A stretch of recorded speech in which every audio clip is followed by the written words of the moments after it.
We begin with the decision by federal officials not to bring charges in the shooting death of Jamar Clark. Authorities say there's simply not enough evidence to prove the officers violated Clark's federal civil rights. Organizers with Black Lives Matter believe it is a second blow. In March, Hennepin County Attorney Mike Freeman declined to file criminal charges against the officers. KARE 11's Lou Raguse kicks off a team report tonight on the decision and the strong reaction to it. Lou? Yeah, Julie, every legal analyst I spoke to told me this is no surprise because the officers were cleared at the state level, and at the federal level, there's a higher bar for these criminal civil rights violation charges. Now, in a prepared statement, U.S. Attorney Andrew Lugar discussed how this investigation was different from the state investigation, but still led to the same result. There is insufficient evidence to pursue federal criminal civil rights charges. To file charges, U.S. Attorney Andy Lugar says he would have needed more evidence. We would have had to show that they specifically intended to commit a crime. That's the standard needed to charge a violation of civil rights. Lugar says if Jamar Clark were handcuffed or restrained by police officers Dustin Schwarzy and Mark Ringenberg when shot, there might have been a case. But he says witnesses were wildly inconsistent. Some saw Mr. Clark with handcuffs on while he was standing. Some saw Mr. Clark with handcuffs in front of him. Others saw the handcuffs behind him. And others who were present when Mr. Clark was shot were very clear that he did not have handcuffs on at the time. And investigators say Clark's DNA was not found on the cuffs and no bruises were found on his wrists. Lugar says the FBI even asked an independent medical examiner for a second opinion. The federal medical examiner from outside of Minnesota reviewed the evidence and concurred with the opinion of the Hennepin County medical examiner. Lugar says the feds did other things beyond the state investigation, like reviewing the officers' phone records and interviewing people they called after the shooting. Ultimately, he says prosecutors can only ethically file charges if they believe they can prove a case beyond a reasonable doubt. We have all concluded that no such case can be made. And I spoke with attorneys for both officers who say they're not surprised, they're pleased with the result, and now they're happy to move on. Minneapolis Mayor Betsy Hodges and Police Chief Janae Hartel requested this federal investigation to try to build confidence in the process. So did it have its intended result? Our Zach Lashway was there talking with community leaders and others reacting to this decision. Zach? Yeah, thank you very much, Lou. As you Not criminally charging officers Dustin Schwarzy and Mark Ringenberg. That brings us to today and the federal investigation.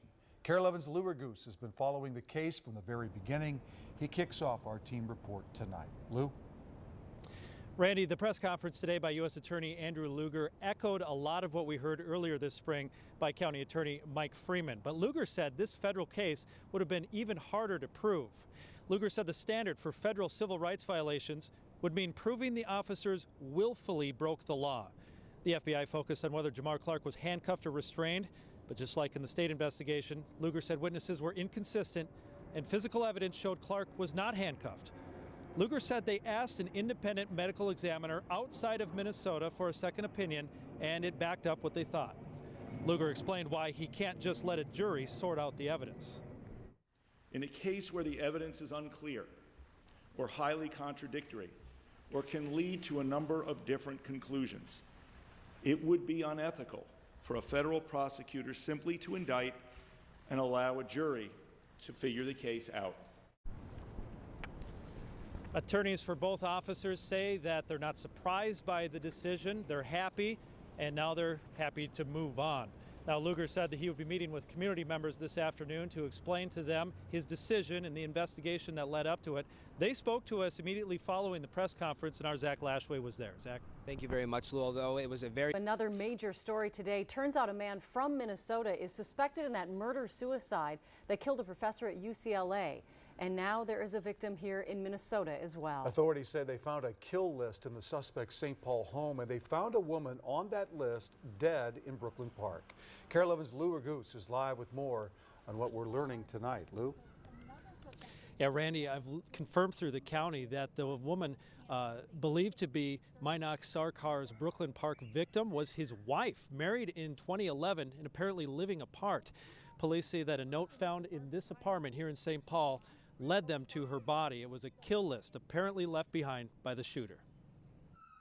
What looked at first like a tragic dispute between a teacher and a student grew more complex when police found a note at the UCLA shooting scene.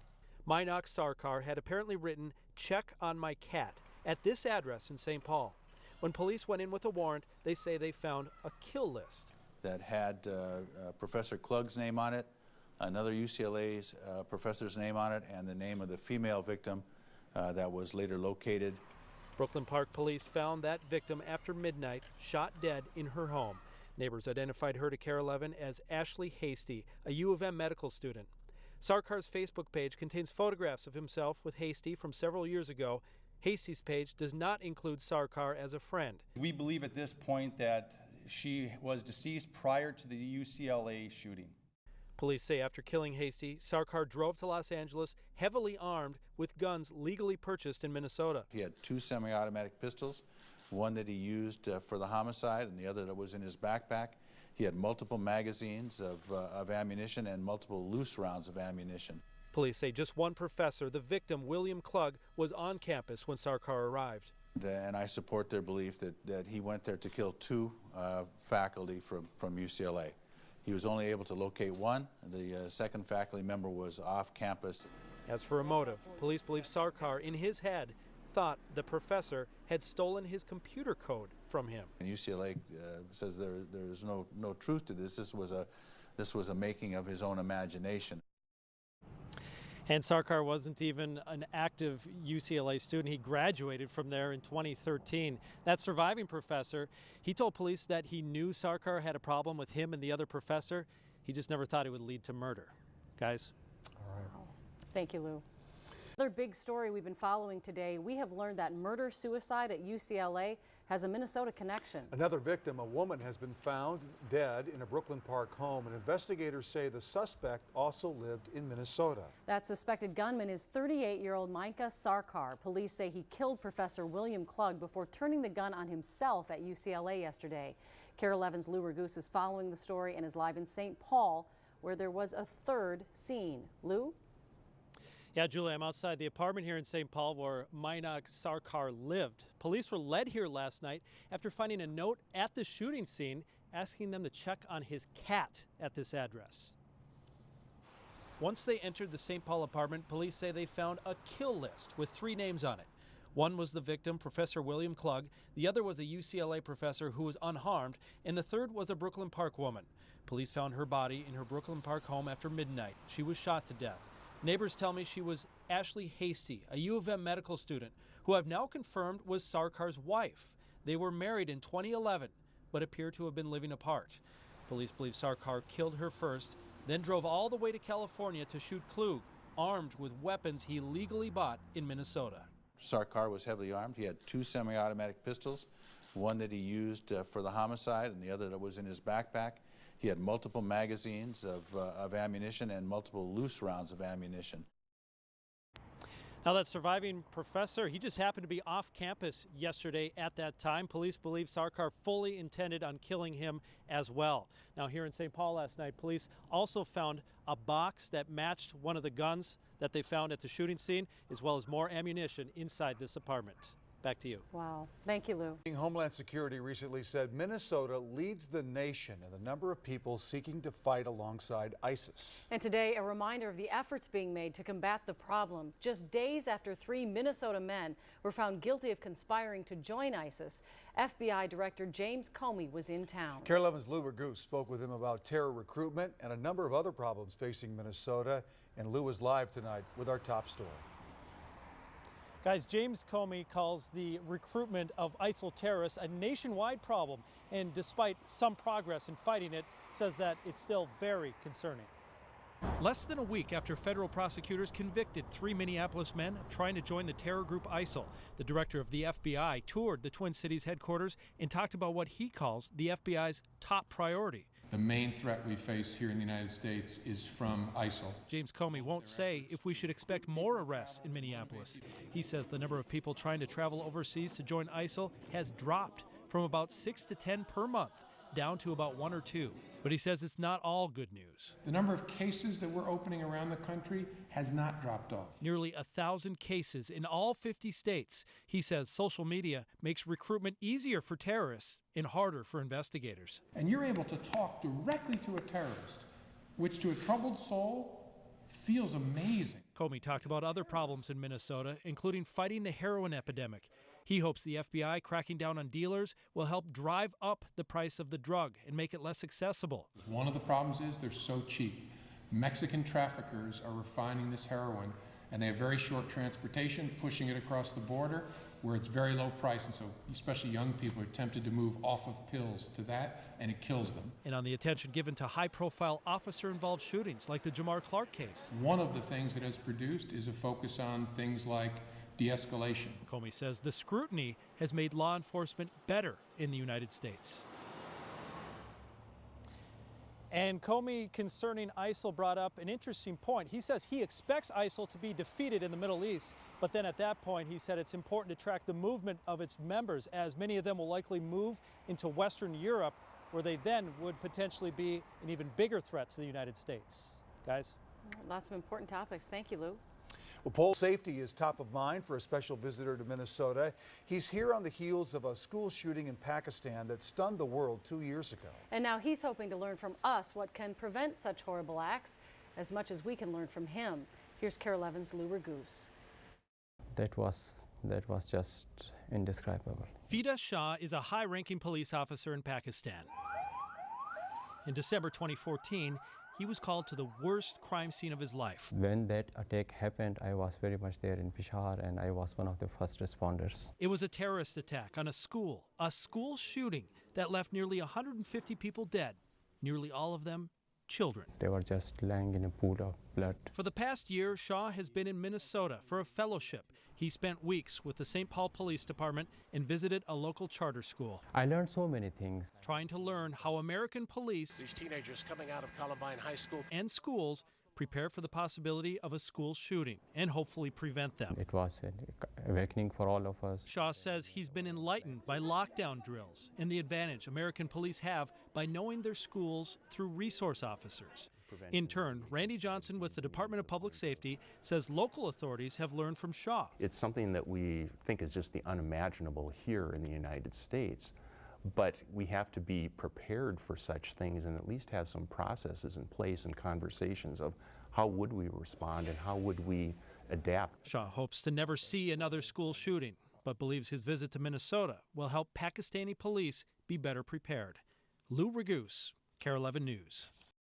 Shah is returning to Pakistan in July. He was visiting as part of the Humphrey Fellowship at the U of M, which has been hosting foreign professionals for 35 years. The weather. I did investigate him twice, concerned about comments he made and his association with the suicide bombing in Syria. Lou Ragoose joins us now with more on what authorities knew and why nothing came of those investigations, Lou. Yeah, Randy and Rena, so far investigators haven't found evidence of direct communication between Mateen and ISIL.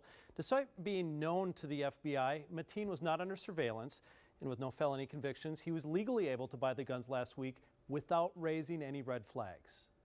Oh my God. Was it a hate crime or a terror attack? Is there a difference, and does it matter? It is important from an investigatory standpoint. Former CIA officer Jack Rice says the motivations of suspected shooter Omar Mateen make a big difference to investigators. In order to try to make sure this never happens again.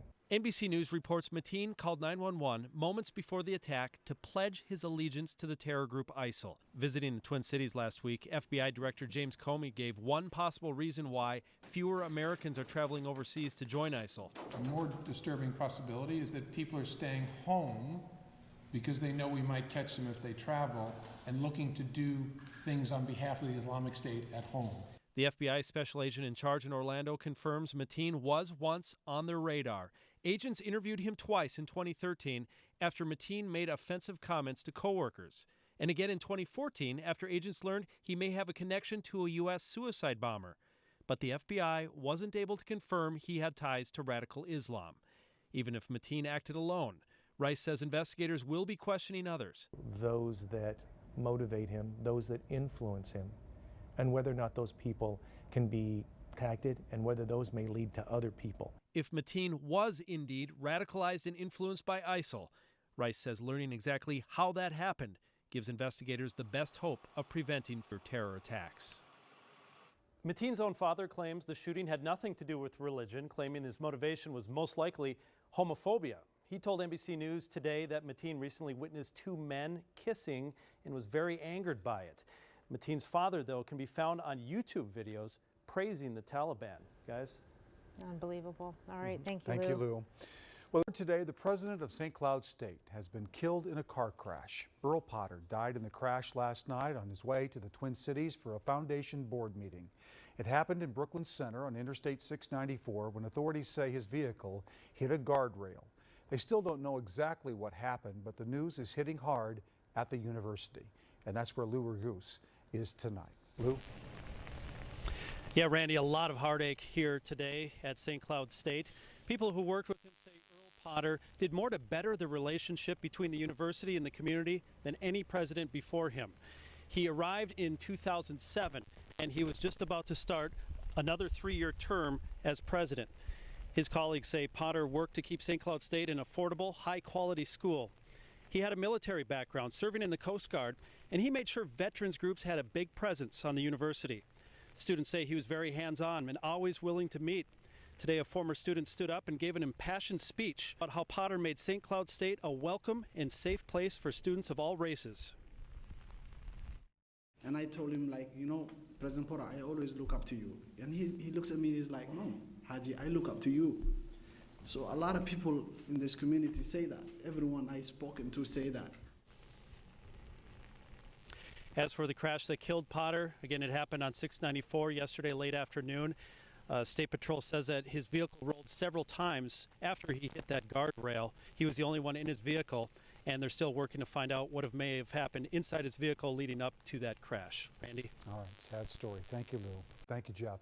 Other news tonight, students and faculty members are mourning a big loss at St. Cloud State University.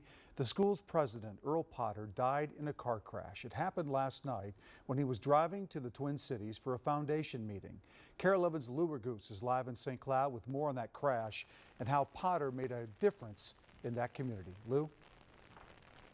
Yeah, Randy, he made a difference in the community by making sure he and his family were a part of the community. He was here for 9 years, and those who worked with him call him a community builder. Last night, I lost a friend. St. Cloud Mayor Dave Kleiss describes Earl Potter as a friend, not just to St. Cloud State. Our city lost a friend, our community lost a friend. With a remarkable ability to connect, Kleiss says Potter forged relationships the moment he arrived in 2007 as president of St. Cloud State University, with a philosophy that the school would not do well if the city does not do well, and vice versa. The connection between St. Cloud State University and the city of St. Cloud has never been stronger, and that's because of his leadership. To students, Potter was personable. And then he would give you the best advice, like he would encourage you in everything that you wanted to do. And Potter was welcoming. Regardless of your religion, your color, your sexual orientation, where you come from, he was building a community. He was a bridge builder. The retired Coast Guard captain made sure veterans groups thrived and those returning from war would feel at home at St. Cloud State. That's a legacy that also he's committed to it. Potter was killed late Monday afternoon after State Patrol says he hit the guardrail on 694 and rolled several times. He was alone in the vehicle, and colleagues say on his way to a work-related meeting. They were supposed to meet for dinner about raising additional money for the universities. Potter's family wrote in a statement, he came to St. Cloud State because he thought he could make a difference. He was incredibly proud of St. Cloud State University. Those who worked with him say he sure did. But his impact, his leadership, will live on in this community and certainly with this university. And I talked to one person who witnessed the crash driving right behind Potter. He said it appeared that he started drifting toward the center guardrail and then jerked hard to the right, then overcorrected hard to the left, at that point hitting the guardrail and rolling his vehicle at least 7 times. State Patrol is still investigating what might have happened inside the vehicle that led to that crash. Back to you. All right, sad day. Thank you, Lou. Concern over possible prostitution and human trafficking is leading to change in one local community. It involves a massage business in the city of Monticello. KARE 11's Lou Raguse spent the day there. And Lou, what can you tell us about it? Randy, this week the city of Monticello started licensing massage centers. The move comes after the sheriff's office heard concerns of prostitution and opened an investigation. There are a lot of people in the city who are concerned. Amanda Stahovich started a Facebook group called Humanitarians of Wright County to raise awareness of sex trafficking she believes could be happening right in Monticello. I don't think people know that this is happening. Suspicions about a massage business grew to concerns when she learned it was advertising on the website Backpage.com, which is heavily monitored by law enforcement investigating sex trafficking. It's all advertising hot, sexy young Asian girls who are willing to please you and make you have a memorable experience. The Washington County Attorney's Office counts the number of apparent solicitations for sexual services in the Twin Cities Metro on Backpage. From January through May, there have been over 28,000. Those who help sex trafficking victims say you shouldn't assume the women are involved voluntarily. That is the biggest misconception about human trafficking. Back in Monticello, the concerns have led to a criminal investigation. So we've reached out to other agencies that have dealt with issues like this. And led to the city taking action, now requiring massage businesses to be licensed. There are strict guidelines that they need to follow. And if there are activities that happen outside of that, that is out of our control. That's where it goes over to the Sheriff's Department. Because so many people said, we're concerned about this, we're concerned about this. They listened and they did whatever they could, city-wise, legally, to try to rein it in. Now, we are naming the business that's under investigation because there haven't been charges filed. Despite the investigation, the business was granted a license. I talked to workers there today who say they are doing nothing illegal. They told me they don't know the name of the owner, though, or have a way to contact him. Randy? All right. Thank you, Lou. A popular... The Orlando shooting has renewed the debate over gun control. Tomorrow, the Senate will consider several bills that would implement change to the current laws. KARE 11's Lou Raguse is here with more on both sides of the issue. Zach, gun control legislation failed after the San Bernardino shooting last year, and it failed after the Sandy Hook Elementary shooting in 2012. But the issue is back in the forefront tomorrow. It took a 14-hour filibuster. I yield the floor. In order for Republicans in the Senate to agree to consider gun control measures in the wake of the Orlando mass shooting. As many people. Democrat Chris Murphy is focused on closing the so-called gun show loophole, which allows private individuals to sell firearms at gun shows in some states without conducting a background check, something he claims terror groups are exploiting. They are telling their would-be recruits to go and buy these kind of weapons at gun shows without background checks. That is one bill the Senate will consider Monday. Right now, federal law only requires licensed gun dealers to conduct checks, but not private individuals. The second bill, authored by Democrat Dianne Feinstein, would block gun sales to anyone on the terrorist watch list.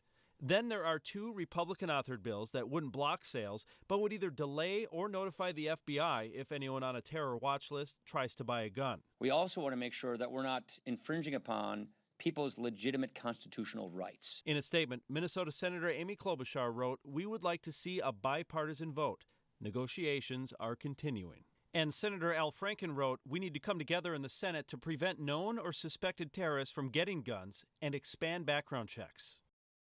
And today, Senator Murphy admitted it'll be tough to get 60 votes to pass the background check bill, but Democrats and Republicans continue to negotiate. Zach? Lou, thank you very much. 9 days after the massacre in Orlando, the U.S. Senate rejected gun control proposals. 4 different measures were up for a vote, and all 4 were voted down. Lou Raguse is here with a look at what was on the table. Lou? Julie, the 4 bills involved 2 issues: expanding background checks at gun shows and whether to prevent or delay a suspected terrorist from buying a gun. All 4 bills failed, with votes mostly down party lines. The votes were held after a 14-hour filibuster last week by Connecticut Senator Chris Murphy. He sponsored the bill that would close the so-called gun show loophole. Afterwards, he blamed the National Rifle Association and pointed to a CNN poll that found 90% of Americans want expanded background checks and 85% want people on terror watch lists to be prevented from buying guns. I'm mortified by today's vote, but I'm not surprised by it. We learned in the months after Sandy Hook that the NRA has a vice-like grip on this place, even when 90% of the American public wants change. Meantime, GOP Senate Majority Leader Mitch McConnell called the Democratic proposals ineffective. He says Republicans are pursuing real solutions that can help keep Americans safer from the threat of terrorism. And it does sound like there could be one more vote to come on a bill written by 2 Republican senators that would ban sales to anyone on a no-fly list. Some Democrats claim that would still allow sales to potential terrorists. But Senator Amy Klobuchar indicated tonight she's hopeful negotiations on that bill will lead to a bipartisan vote. Julie? All right. Thank you, Lou. We begin with a tragic reminder that dogs sometimes can be dangerous. A 2-year-old St. Paul boy was attacked by his neighbor's pit bull mix, leaving him with 14 staples in his head and a dozen stitches. A situation the child's parents say could have been much worse. Our Lou Raguse spoke with them and the dog's owner and has tonight's top story. As any parent knows, it's hard to keep up with a 2-year-old. But Chad McClellan says he was right there. It's just, thank God I was there. When his son Max was attacked by their neighbor's dog. This wasn't just a nip. This was, I'm going to kill you. 14 stitches and 12 staples later, Max will be okay. But his parents are upset that for the next 10 days, the dog will continue living next door. It should have been removed from the home immediately. According to St. Paul Animal Control, a 10-day in-home rabies quarantine is required before they make a ruling whether the dog is dangerous. So every day we come home and as we try to heal, I have to look at that dog. Yeah, it feels horrible. The day it happened, I just wanted them to take him and put him down. Deborah Dinzio is the owner of Mac, a pit bull Hungarian Vizsla mix. She says it wasn't unusual for Max and his dad to visit from next door, and Mac, the dog, was always very friendly. I mean, I put my hand on Max like that to pick him up, and as soon as I tried to touch him and pick him up, the dog just wrapped his arms around him. And, you know. Deborah says she'll put Mac down after the 10-day quarantine unless someone is willing to adopt him. Because I can't trust him now. Yeah, I can never trust him again. I mean, what he did was so horrific to me and so scary.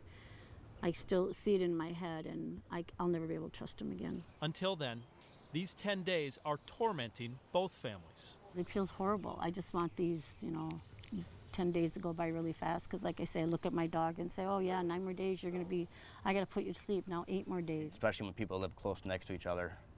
It is traumatizing. And according to St. Paul Animal Control, they only remove the animal after a bite if it poses a serious threat to do it again. The dog's owner had the option to pay Animal Control to kennel it for the quarantine, but that was out of the victim's family's control. Animal Control is still investigating this case. Back to you. Well, it just seems sad all the way around to be the owner taking responsibility, she felt losing so bad, a beloved too. pet. Yeah, oof. Tough situation. Yeah, sad story. Thank you, Lou. Well, thanks for joining us. Randy is off tonight. We begin with a missing 5-year-old girl found in a pop-up camper in the woods. Brittany Balser disappeared yesterday after a house fire in Bemidji at a friend of her mother's. That friend died in the fire and the girl went missing. Today, 26 hours later, authorities tracked down Brittany with a man 80 miles away from that house fire. A man with a child pornography conviction. KARE 11's Lou Raguse is live with more on what we're learning tonight. Lou? Julie, that criminal history raises a big question, a question investigators no doubt are working to get to the bottom of right now. Was this fire set and that woman inside killed as some sort of plot to kidnap Brittany, or was the child taken after the person came here to commit this crime? As investigators combed through the charred mobile home a second time and still found no trace of 5-year-old Brittany Balser, family members began to suspect something sinister. We have reason to believe that somebody took Brittany, because there's no sign of her, and a 5-year-old would not go that far, and Brittany wouldn't go that far. Brittany's aunt says the little girl was spending the night with her mother's good friend, Melissa Norby, but investigators didn't know until several hours after they extinguished the fire. That's when an arson investigation turned into a kidnapping investigation, looking through the dense forests and swamps surrounding Bemidji. You become emotionally attached to this. Before long, police say they found a suspect, a 32-year-old with a long criminal record. Police are executing a search warrant at the suspect's home, which is a few miles north of Bemidji, but it was even farther north, more than an hour's drive, where they found the little girl in the woods. They discovered fresh tire tracks. They followed the tire tracks through a wooded area where they located a pop-up camper. Inside they found Brittany. She was all alone in that trailer just after 5 a.m. Investigators say they tracked the suspect's cell phone to that location. It was just unbelievable. Friends of the Balser family say they are so happy to have her back. Just had a really long night last night, and I'm really overwhelmed right now. it's amazing. It's too good to be true. Now, we aren't naming the suspect because he hasn't been formally charged yet. Police are holding him as in jail on the kidnapping. Police say they aren't sure yet whether Melissa Norby died as a result of the fire or was killed beforehand. They do say that the suspect knew Norby, however, and again, they haven't said which crime they think motivated the other. I've been digging into that previous child pornography conviction and finding some disturbing details that investigators no doubt are looking at right now as they investigate this case. I'll take a closer look at that coming up at 6. Julie? All right, thank you. We'll see you then. Thank you, Lou.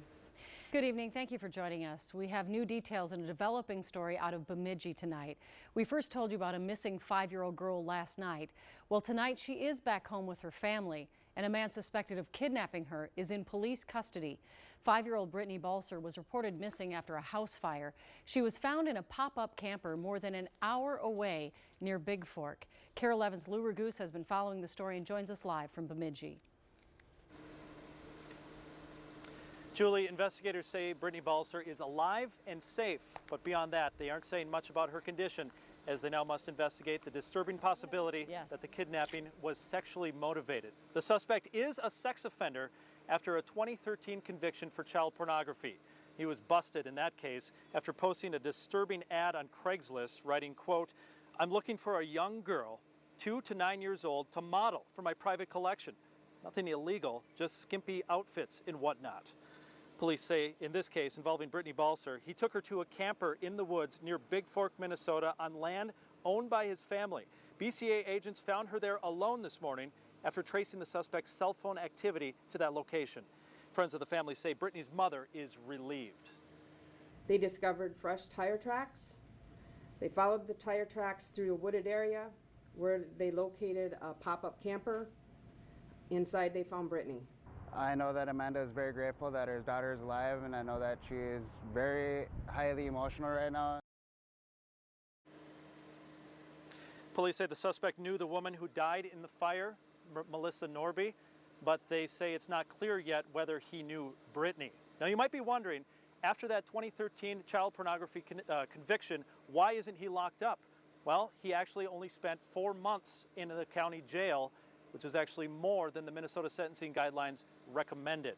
As late as last summer, he was ordered to continue going to sex offender treatment. Julie? Wow.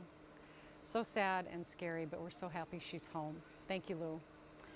A 5-year-old girl is back with her parents tonight as we learn more about the man suspected of kidnapping her in Bemidji. He has a long criminal history that includes a child pornography conviction. Police suspect he kidnapped Brittany Balser from a home in Bemidji yesterday. She was found this morning, 26 hours later and 80 miles away in a pop-up camper in the woods. KARE 11's Lou Ragoose is live in Bemidji tonight with the latest on the investigation. Lou? Julie, with the suspect in jail tonight, the one question still remaining is, was that fire that killed a woman in a mobile home park part of a plot for a sex offender to kidnap a child? Well, she's safe and alive. The officers who were looking for her are relieved. After a very scary 24 hours, the kidnapping victim was found safe and alive. For my 16-year career in law enforcement, this is our first, thankfully, and I'm glad we had a positive outcome. 5-year-old Brittany Balser was staying with her mom's good friend Melissa Norby. At about 3:30 a.m. Wednesday, firefighters rushed to put out the burning mobile home. They found Melissa's body, but no trace of the little girl. After finding a suspect and tracing his cell phone activity 80 miles northeast of Bemidji, just after 5 a.m. Thursday, they rescued the girl. They discovered fresh tire tracks. They followed the tire tracks through a wooded area where they located a pop-up camper. Inside they found Brittany. Brittany's suspected captor is a sex offender busted in 2013 after posting a creepy Craigslist ad. Quote, "I'm looking for a young girl, 2 to 9 years old, to model for my private collection. Nothing illegal, just skimpy outfits and whatnot." Police found him sharing child porn on the internet. He spent 120 days in jail and last summer was ordered to continue attending sex offender treatment. Police haven't said yet if he's suspected of abusing his kidnapping victim. They're now searching his home again. Police aren't saying what they've learned so far concerning a motive. Friends of Brittany's family are just happy it's over. I know that Amanda is very grateful that her daughter is alive, and I know that she is very highly emotional right now, and she just... And that last photo that we showed you there, that was sent to us by the aunt of Brittany Balser. It was when she was returned to her parents this evening after being interviewed by investigators. We're not naming the suspect yet because he hasn't been officially charged yet. Those formal charges are expected to come tomorrow. Julie? All right, Lou. Western Wisconsin woman will go on trial tomorrow accused of causing an accident that killed 3 children. One of them was her daughter. Police say KARE Milberg was distracted when she lost control of her SUV back in 2013. KARE 11's Lou Raguse has more on the case. The death of 3 children on a Pierce County, Wisconsin road 2.5 years ago is no question a tragedy. Just a beautiful soul. Now, a jury will decide if it also was a crime. Do you understand each of those rights as I've explained them to you? KARE Milberg will go on trial Monday for 3 counts of vehicular homicide in the death of her daughter and 2 nieces. Prosecutors say when Milberg crossed the center line with 5 children in the car, she was texting using the phone app Facebook Messenger. Milberg spoke with KARE 11 10 months before the charges. What do you remember about the accident? Nothing. And now, years later, Milberg says she still doesn't remember anything. A psychologist testified this month that she has amnesia and that she's not competent to stand trial because she can't help in her own defense. But the judge sided with the prosecution's expert who claims she is fit for trial, and the proceedings will go on. The crux of the case, the messages allegedly sent in the moments leading up to the crash. Investigators didn't find Milberg's phone until the snow melted months later. A deputy claims he saw on the phone a half-typed, unsent message that may no longer exist. Milberg's lawyer has suggested her late 11-year-old daughter may have been the one using the phone. As the trial proceeds, the community will be watching, a community that rallied around Milberg and her family, planning a playground to be built in the victim's honor. Now they watch as this sensitive, tragic case goes before a jury. The 3 victims who died were 11-year-old Lydia Milberg and 5-year-olds Lainey Jo Amos and Clara Pavick. If Milberg is found guilty, she could face up to 10 years in prison for each count. The jury was selected last week. The judge just needs to make a couple rulings tomorrow before the trial gets underway. And I'll be there, so we'll have a lot of updates coming up on KARE11.com and later on KARE 11 News. Carla? Looking forward to your Developing story unfolding this afternoon. A woman on trial in Wisconsin in connection with a crash that killed her daughter and 2 nieces. Prosecutors say KARE Milberg was using Facebook Messenger in the moments before her car crossed the center line and hit a truck head on. She says she has amnesia and cannot remember anything from the crash, but a judge ruled Milberg is fit to stand trial, and that trial started today. And that is where we find KARE 11's Lou Raguse. Lou, what can you tell us about today? Yeah, Rena, this afternoon the judge told the jury that it's actually medically undisputed that KARE does have amnesia. However, as we said, he ruled that she's still fit to stand trial.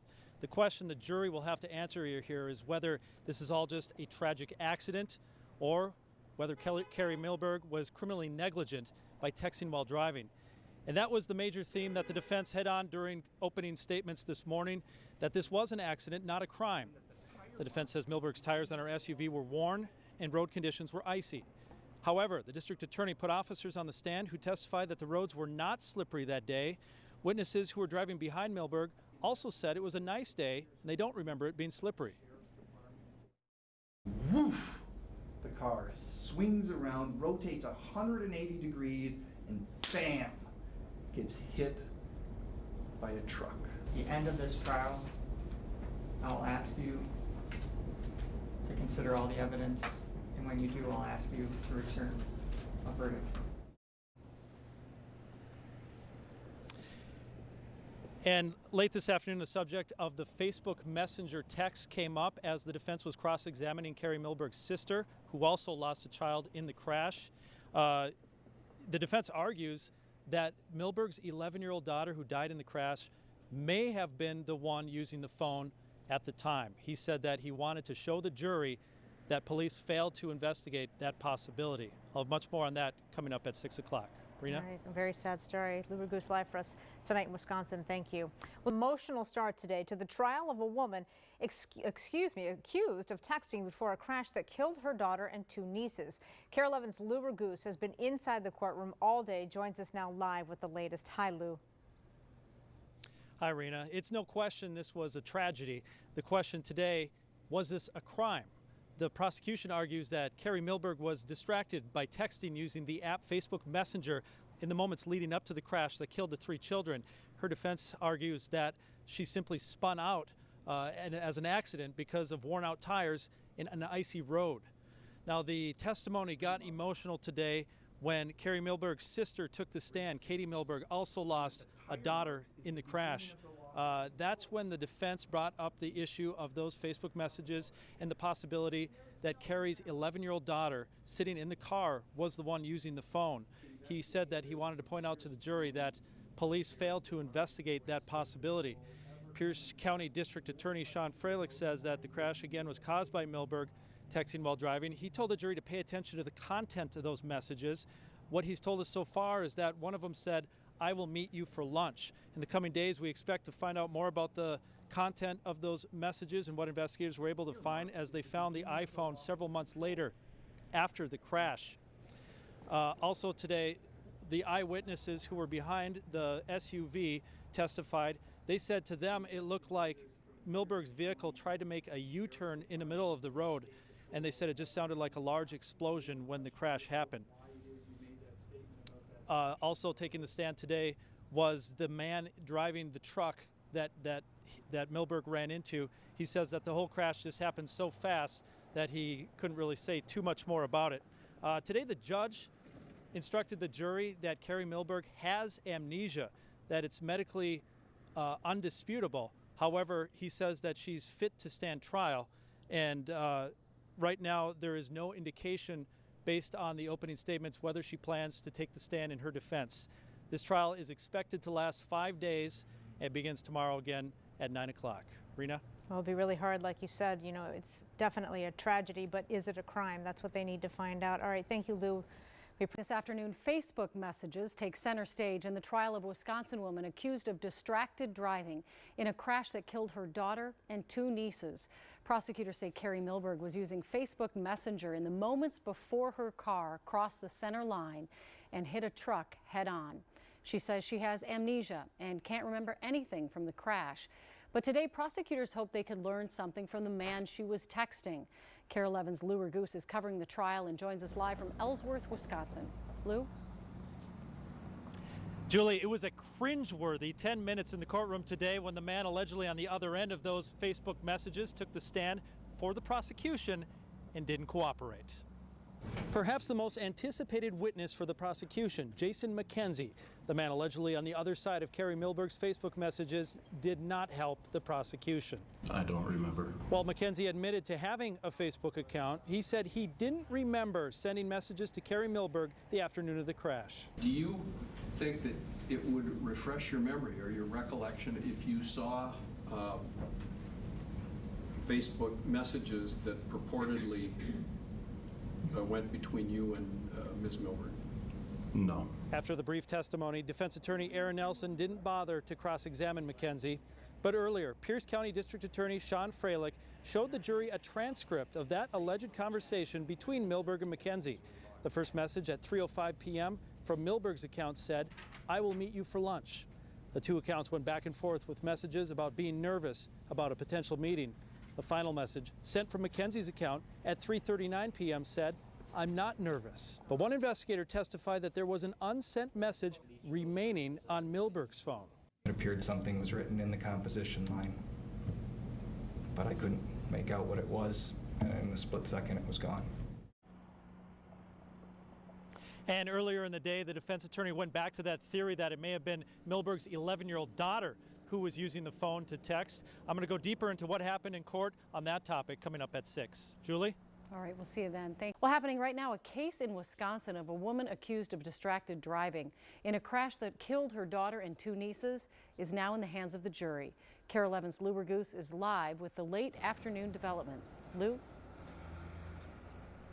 Yeah, Julie, the defense had 9 possible witnesses, including a paid expert on its list. So the fact that defense attorney Aaron Nelson decided not to call any of them to testify is a huge show of confidence that he thinks the district attorney, Sean Freilich, did not prove his case beyond a reasonable doubt. In his closing argument today, Freilich said that this wasn't an accident. it was a crash that killed KARE Milberg's 11-year-old daughter Lydia and 5-year-old nieces Lainey Jo and Clara. Freilich asked the jury to evaluate the credibility of Jason McKenzie, the man KARE Milberg allegedly was messaging. McKenzie claimed he couldn't remember if he messaged her. Freilich also then posed the question, if Milberg had kids in her car, what was she doing on her cell phone? What was she doing making lunch plans? Defense attorney Aaron Nelson kept to the theme that the crash was nothing more than an accident. He pointed out contradictions in the testimony about the condition of the road and the tread of Milberg's tires. And he accused the prosecution of cherry-picking facts that helped the case. I know it may be difficult, but mercy and sympathy, those are issues for the judge. What you're deciding upon are the elements, and your guide is the evidence. It was an accident. If there's one thing we've learned over the 3 days, is it was an accident. I don't know that the state has proved anything else other than that it's an accident. Now, the jury's had the case for about an hour now. Earlier today, there was a moment that showed a huge missed opportunity for the prosecution that meant that the jury didn't get to see some crucial evidence in this case. I'll go deeper into that coming up at 6. Julie? And Lou, just to refresh our memories, what exactly is the mother accused of? KARE Milberg is charged with 3 counts of vehicular homicide, which means that what she did was criminally negligent, and she should have known that what she was doing put her children at the risk of bodily harm or death. Wow, it's such a sad case. We'll see you again at 6. Thank you, Lou. Now to our breaking news out of Wisconsin. Just in the last few minutes, a jury found KARE Milberg not guilty on all counts against her, including the 3 homicide charges. Our Lou Raguse has been following this trial and joins us now live. Lou, I'm hearing that courtroom described as stunned when that verdict came back. Yeah, and I think relieved would be a better word to describe it, because most of the people in the courtroom were supporting KARE Milberg in this case. The judge read the first verdict of not guilty to the first homicide charge, and Milberg buried her head in tears. The judge continued reading the verdict, the second and the third homicide charge, not guilty. And when they read the final 4th charge of reckless driving, also not guilty, that's when a lot of people in the courtroom let out an audible gasp. I guess you could say stunned for some people, but I think it was relief for a lot. There was kind of 2 groups of people in this courtroom. A lot of KARE Milberg's immediate family, her sisters, who are actually the mothers of the other 2 victims in the case, and her mother, who lost 3 grandchildren in the crash. They were all there in support of Milberg. But then there's one family, which is the Pavic family. Mike Pavic is the father of the 5-year-old victim Clara Pavic, and his mother and some of their family members were here hoping to see Milberg convicted in this case. Years ago when we interviewed Mike, he was at first supporting KARE after the crash, but as time went on and those charges were announced, his tune kind of changed, and he wanted to see what he called justice for his daughter. But right now, it was a very quick verdict, just under 2 hours. The jury came back pretty quickly with a question. They wanted to know if they had to be individually polled on their decision. And then within 5 minutes after that, they said they're ready to come back with a verdict. So once again, KARE Milberg faced up to 10 years in prison on each homicide count, but the jury's found her not guilty on all charges. Julie? Well, Lou, I know that you had been tweeting earlier today that you and others were a little surprised the prosecution didn't make a more direct connection between the timing of those Facebook messages and the actual crash. I know the verdict just came back. Yeah, all throughout the trial, there were moments where we thought that the district attorney missed an opportunity. This is, kind of our observations, having covered many trials in the past. He didn't really, connect the story that the jurors could connect with. And then today there was one thing that really illustrated that. He wanted to present a chart that proved with GPS coordinates that those texts were sent along Highway 35 where the crash took place in the moments leading up to the crash. But then he didn't have an expert ready to testify about that from the phone company who could verify the accuracy of those GPS coordinates. And so therefore he wasn't even allowed to show that to the jury. So the jury really missed out on a lot of possible evidence that would have been in favor of a conviction. So a lot of things went the defense's way, and they definitely raised a lot of reasonable doubt in this case. All right. Well, thanks so much for your excellent reporting on the case. We appreciate it, Lou. Well, an emotional 3 days. A verdict came in late today in the trial of a Wisconsin mother charged in a crash that killed her 11-year-old daughter and her 2 young nieces. A jury found KARE Milberg not guilty on all counts, including 3 counts of homicide and negligent operation of a vehicle. Our Lou Ragoose followed the trial this week and joins us live with reaction to the verdict. Lou? Julie, this verdict wasn't a huge surprise to anyone who sat through the whole trial because all week long, everything just seemed to go the defense's way, and it was a quick 2 hours of deliberation. We, the jury, find the defendant, KARE Jo Milberg, not guilty. With the first verdict read, KARE Milberg began to sob, and with the final verdict, not guilty of injury by criminally negligent. A loud sigh of relief. Milberg's family was there all week to support her, including her mother, who lost 3 grandchildren, and 2 sisters, who along with Milberg each lost a child on Highway 35 in December 2013. All week, her attorney, Aaron Nelson, seemed to connect with the jury on the theme that the crash was an accident, not a crime. It was an accident. I don't know that the state has proved anything else other than that it's an accident. It wasn't as if the state didn't have proof to work with. District Attorney Sean Freilich showed the jury chat logs of Facebook accounts belonging to Milberg and a man named Jason McKenzie regarding nervousness over a potential meeting for lunch. The timestamps coincide with the moments leading up to the crash. The last message received less than a minute before the 911 call. Semi just hit an SUV. McKenzie, though, I don't remember. did not cooperate with the prosecution. And Milberg's lawyer believes the jury figured Milberg has suffered enough. We're all human beings, and to see a family like the Milbergs suffering in the way that they did, I'm sure the jurors, they were a part of that. While the verdict won't bring back Lydia, Clara, and Lainey Jo. Are you happy though, KARE? Yes. This family says it is a step toward moving forward. Try to climb back up after we got thrown in the hole.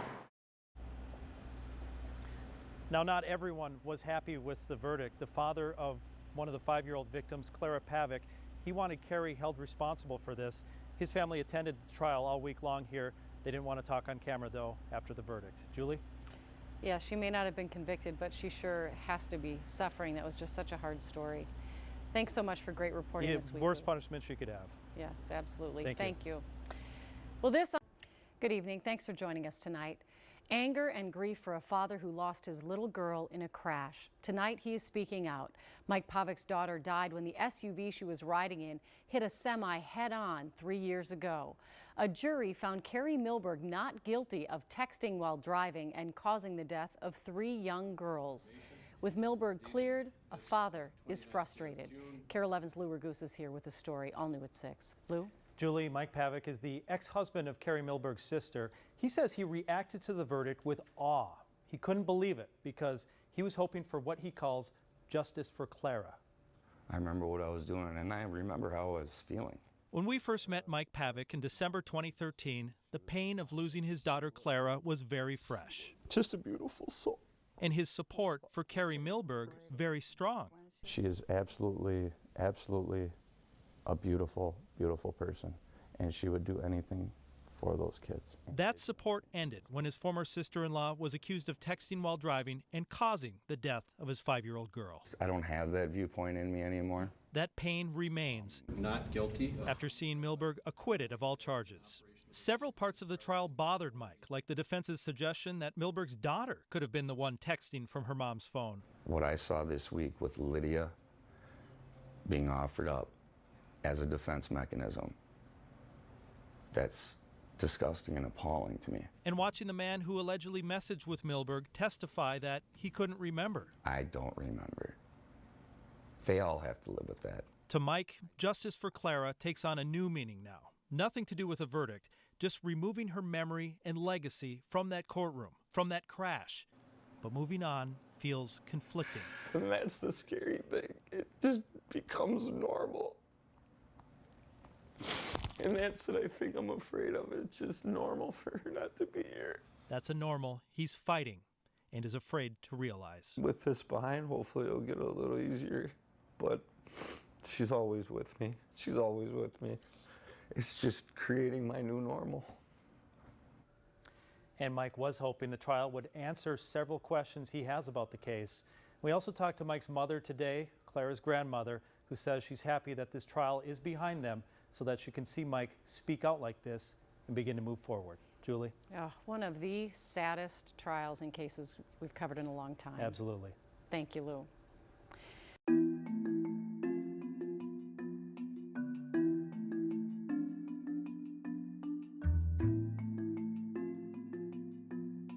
I think a lot of us that weren't there were surprised by the verdict. You were there. Tell us what your reaction was. Any kind of third-party person, media member, anyone else that was there watching felt that it was going to go this way. It's one of those things where you kind of get a sense of the way the trial is going. Everything went the defense's way, and the defense attorney was a more experienced, seasoned lawyer than the prosecutor, the district attorney for Pierce County was. And there were just many moments throughout the course of the trial where it felt like a missed opportunity for the prosecution, and the defense capitalized. You talked about missed opportunities with the prosecution. Was there something that stuck out above and beyond everything else? Well, what lawyers always say is that you have to tell a story to the jury. You have to connect with the jury. And that's exactly what the defense did by pursuing the whole theme that this was an accident, it wasn't a crime. They just kept going back to that. That was the theme of the entire defense. The prosecution never had a theme. They never showed the pictures of the victims. They really, stayed back from like the emotional aspects of the case, and therefore they never really connected with the jury on that level. And so the jury, with what they saw and heard, you feel like they really had no choice? Yeah, absolutely. Anyone that watched the whole trial, there's no way you could blame the jury for the decision that they made. Even if they thought that KARE Milberg did send those texts, which I'm sure a lot of the jury members did think that she probably did, there were so many other things that were brought out in court, such as the road conditions and the tire tread and the timing of the text, enough to create reasonable doubt for the jury to think that maybe other factors led to the crash, not just the texting, and so they just didn't hang it on that. And really, I think the X factor in this case is the fact that KARE Milberg's own daughter was killed and 2 nieces were killed. So 3 women in the same family lost a child. And there's that sympathy factor where I don't think the jurors wanted to pile more on as far as punishment to KARE. But then on the other hand, we have texting while driving laws, and what's the point of having a law if you don't prosecute it? So I can see why the district attorney and the investigators would want to move forward with the case, because otherwise, if a texting while driving does lead to a crash, it's something that you expect the law enforcement to pursue. Thanks, Lou. Appreciate it.